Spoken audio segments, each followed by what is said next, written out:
ഇരിക്കൂർ നിയോജകമണ്ഡലം UDF സ്ഥാനാർത്ഥി advocate Sajeev ജോസഫിന്റെ വാഹന പ്രചരണ ജാഥയിൽ മുൻ മുഖ്യമന്ത്രി ഉമ്മൻചാണ്ടിയുടെ മകൾ മറിയ ഉമ്മൻ പങ്കെടുത്തത് പ്രവർത്തകരെ ഏറെ ആവേശത്തിലാക്കി.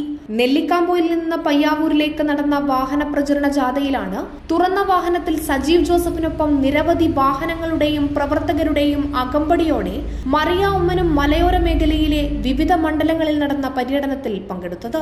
കത്തുന്ന വേനൽ ചൂടിനെ അവഗണിച്ച് നൂറുകണക്കിന് പ്രവർത്തകരാണ് ഓരോ കേന്ദ്രങ്ങളിലും മറിയ ഉമ്മനെ സ്വീകരിക്കാൻ തടിച്ചുകൂടിയത്.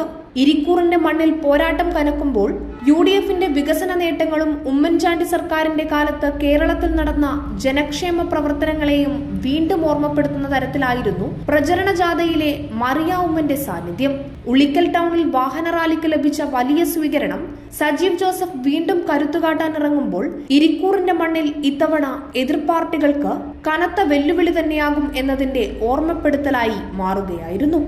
വാദ്യമേളങ്ങളുടെയും ഇരുചക്ര വാഹനങ്ങളുടെയും നിരവധി പ്രവർത്തകരുടെയും അകമ്പടിയോടെ നടന്ന ജാഥ ഉളിക്കലിലെത്തിയപ്പോൾ ലഭിച്ച ഉജ്ജ്വല സ്വീകരണത്തിന് ശേഷം മറിയ ഉമ്മൻ ജനങ്ങളോട് സംവദിക്കുകയും സജീവ് ജോസഫിനായി വോട്ടഭ്യർത്ഥിക്കുകയും ചെയ്തു. തിരഞ്ഞെടുപ്പ് ചൂട് ഉച്ചസ്ഥായിലെത്തി നിൽക്കുമ്പോൾ ഇരിക്കൂർ മണ്ഡലത്തിലെ മറിയ ഉമ്മന്റെ സാന്നിധ്യം UDF പ്രവർത്തകർക്കിടയിൽ വലിയ ചലനമാണ് ഉളവാക്കിയിരിക്കുന്നത്. Prime Vision News, Iritty.